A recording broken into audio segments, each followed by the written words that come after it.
नमस्कार दोस्तों, जय सिया राम। जैसा कि आप देख सकते हैं कि अभी हम हमारे गिरधर की बाड़ी में हैं और इस वीडियो के माध्यम से हम बताने वाले हैं आज गुलदावरी के बारे में आपको बहुत ही अच्छी जानकारी। अगर आप गुलदावरी की खेती करते हैं या करना चाहते हैं तो बहुत ही अच्छी जानकारी आपको मिलने वाली है। वीडियो को स्किप मत कीजिएगा, शुरू से लेकर पूरा एंड तक देखिएगा। दोस्तों, मैं हूं शिव प्रकाश और आप देख रहे हैं गिरधर की बाड़ी यूट्यूब चैनल। चलिए हम शुरू करते हैं। जैसा कि आप देख पा रहे हैं, ये जो प्लांट लगे हुए हैं गुलदावरी के यहाँ, सेवंती भी इनको हम बोलते हैं और ये स्टार वाइट वैरायटी है। कुछ इस तरीके का स्टार जैसा इसका फ्लावर देखने को मिलता है। फ्लावर की साइज़ भी काफ़ी अच्छी होती है। लेकिन प्रॉब्लम क्या हुई है कि ये जो प्लांट हमने ट्रांसप्लांट किया है, इसको थोड़ा लेट किया है। लगभग जून का महीना निकल गया था, जुलाई का भी महीना निकल गया था, अगस्त भी पूरा निकल गया था। लगभग सितंबर के स्टार्टिंग में हमने इसको ट्रांसप्लांट किया है। उसी का परिणाम है कि ये सिर्फ जो तना है मेन, और यही हमने ट्रांसप्लांट किया था उस समय था। इसने थोड़ा सा ग्रोथ करके और थोड़ा सा झाड़ बना लिया था और इसमें लगभग ये हमारे 15 से 20 फ्लावर ही आए हैं और अब इसका लाइफ ख़त्म है। और अब जो कल्ले नीचे से निकल के आ रहे हैं, आप देख सकते हैं बहुत सारे कल्ले नीचे से निकल के आ रहे हैं। ये देखिएगा, ये इनकी साइडों से, जड़ों में से कल्ले निकल के आ रहे हैं। हालांकि ये ग्रोथ करेगा और ये एक अलग से झाड़ बनाएगा, लेकिन इसमें प्रोडक्शन नहीं आ पाएगा क्योंकि अब सर्दी का मौसम निकल चुका होगा, इसलिए इसमें कलियां आना मुश्किल है। और ये अब जो प्रोडक्शन हमको मिलना चाहिए था वो नहीं मिल पाया है। तो इसकी टाइमिंग जो है हमको सही रखनी है। आज के वीडियो का मेन टॉपिक यही है कि अगर आप गुलदावरी की खेती करते हैं तो इसको ट्रांसप्लांटिंग में टाइमिंग का ध्यान रखना बहुत ही ज़रूरी है। तो इसकी जो टाइमिंग है, लगभग आप इसको लगा सकते हैं जून के महीने में, स्टार्टिंग से लेकर के जून पूरा जुलाई लगा सकते हैं और अगस्त तक आप लगा सकते हैं। अगर आप थोड़ा लेट लगाते हैं तो आपको थोड़े केयरफुली रहना पड़ेगा, इसके प्रति देख रेख अच्छी करनी पड़ेगी और इसके अलावा इसमें टोने, खाद वगैरह सारा कुछ इसको समय समय पर देना पड़ेगा, तभी इसका झाड़ है अच्छा बनेगा और प्रोडक्शन भी अच्छा आएगा। जैसा आप देख पा रहे हैं वीडियो में, ये जो झाड़ है कोई ज़्यादा इसने अपना विस्तार नहीं किया है, ना ही फ्लावरिंग इतना दिया है। और अब जो फ्लावर आ रहा है वो कुछ आधा कटा हुआ आ रहा है, कुछ इस तरीके का। आप देख सकते हैं कि इसको अगर माला बनाएंगे और इसमें सुई धागा पुरोएंगे तो ये उसमें रुक नहीं पाएगा, कट के एक साइड से गिर जाएगा। तो इसकी जो क्वालिटी है वो क्वालिटी इसकी सही नहीं आ पा रही है और ये कारण झाड़ सही नहीं बनने का इसमें मेन है। मेन कारण जो है, झाड़ अगर इसका सही नहीं बना है तो इसमें आप देख सकते हैं कि जो और कलियां आ रही हैं वो भी कुछ इस तरीके की आ रही हैं, कटी हुई, जिनमें ना पूरा डेवलपमेंट है, ना कुछ पंखुड़ियाँ पूरी भरी हैं। एक तरफ से फूल खिल रहा है, एक तरफ से कुछ नहीं है, उसमें खाली है।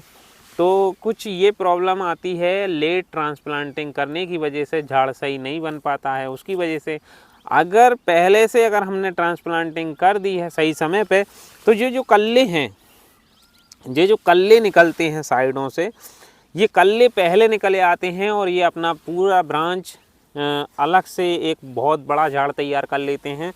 और उसका परिणाम ये होता है कि प्रोडक्शन जब आता है तो भर के आता है एकदम, जैसा वीडियो में आप देख पा रहे हैं कुछ इस तरीके का आपको नज़र आएगा। एकदम छकाछक भरा हुआ, फूलों से लदा हुआ, कतार वाइज पूरा।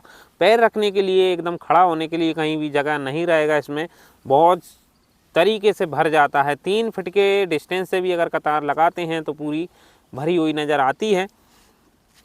तो ये इसमें मेन खेल जो है टाइमिंग का है। तो इसकी जो टाइमिंग है वो आपको रखनी है जून के महीने से। एक बार फिर दोहरा देता हूँ, जून के महीने से आपको स्टार्ट करना है इसकी ट्रांसप्लांटिंग। अगर आप करना चाहते हैं तो पूरे जून में कभी भी कर सकते हैं, जुलाई में कर सकते हैं। और अगर थोड़ा सा आप लेट हो गए हैं या चूक गए हैं या आपका ज़मीन खाली नहीं था, कोई भी XYZ कोई भी कारण बन गया है, ऐसी कंडीशन में आप अगस्त के महीने में भी इसकी ट्रांसप्लांटिंग कर सकते हैं। तो इसका परफॉर्म बहुत अच्छा देखने को मिलेगा, प्रोडक्शन एकदम भर के आएगा, तरीके से आएगा। एक बीघे में आप लगभग 60 रुपये केजी से और 100 रुपये केजी के बीच में अगर रेट मिलते हैं, मैं तो ये कहूँगा कि अगर डाउन 30, 40, 50 भी आ जाते हैं और अधिकतम 100 से 125 150 तक भी रहते हैं। तो आप, मुझे लगता है कि 1 एकड़ में लगभग 5 से 6 लाख रुपए मुनाफा कमाया जा सकता है, जिसमें लागत आपकी लगभग 50 से 60 हज़ार बैठ सकती है 1 एकड़ के लिए।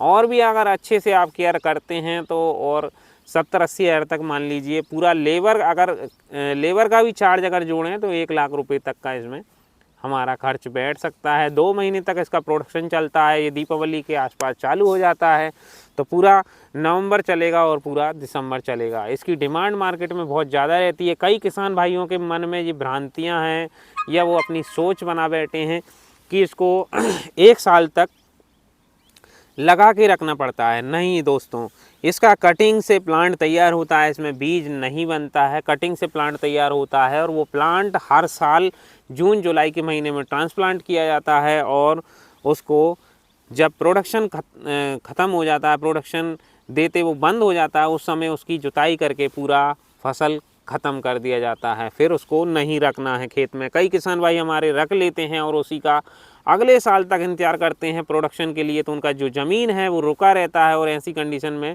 पूरा मुनाफा जो है बेकार मारा जाता है। ज़मीन में हम 2 क्रॉप और लगा के 2 फसल और ले सकते हैं उस बीच में, लेकिन कई किसान भाई इसको खड़े रखते हैं और ये फूटता रहता है, बढ़ता रहता है और खाली झाड़ हरा भरा बना रहता है। इसमें प्रोडक्शन इस बीच में नहीं आता है। प्रोडक्शन सिर्फ साल में 2 महीने ही इसमें चलता है, नवंबर और दिसंबर। आपका लगभग अक्टूबर के एंड से, कहने का मतलब ये है कि भरपूर 1 नवंबर से इसका प्रोडक्शन चालू हो जाता है।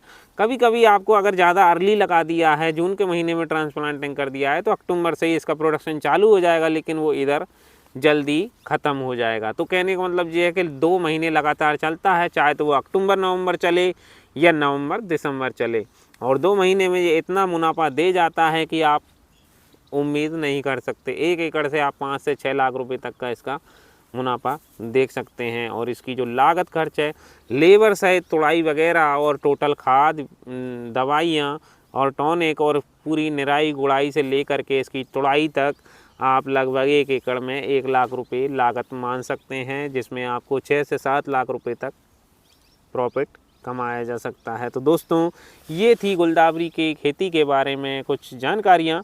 अगर ये वीडियो अच्छा लगा हो तो इस वीडियो को लाइक करें और अपने किसान भाइयों मित्रों को शेयर करें। और बताना चाहूँगा कि स्क्रीन पे जो नीचे लाइन चल रही है जिसमें हमारा नंबर लिखा हुआ आ रहा है, अगर आप गुलदावरी के पौधे हमसे ख़रीदना चाहते हैं तो इस नंबर पर आप हमें कांटेक्ट कर सकते हैं। हमारा गिरधर नर्सरी आपके लिए हमेशा खुला है। आप जब चाहें जब कॉल कर सकते हैं और हमें ऑर्डर बुक करवा सकते हैं और हमसे पौधे खरीद सकते हैं। और फूलों के संबंध में अगर और कोई भी खेती आप करना चाहते हैं तो हमसे जानकारी ले सकते हैं इस पर कॉल करके, या आप हमें व्हाट्सएप पर मैसेज कर सकते हैं। व्हाट्सएप पर भी आप मुझसे जानकारी ले सकते हैं। यूट्यूब में वीडियो में कमेंट कर सकते हैं, कमेंट सेक्शन में, वहाँ भी आप हमसे कुछ जानकारी ले सकते हैं। अगर कुछ समझ में नहीं आया हो तो कमेंट सेक्शन में कमेंट करके ज़रूर जाइएगा। वीडियो अच्छा लगा हो तो वीडियो को लाइक कीजिएगा, अच्छा नहीं लगा हो तो डिसलाइक कर दीजिएगा। और दोस्तों, हम मिलेंगे आपको किसी नेक्स्ट वीडियो में नेक्स्ट जानकारी के साथ। तब तक के लिए हम आपसे आज्ञा लेते हैं। नमस्कार, जय हिंद, जय भारत।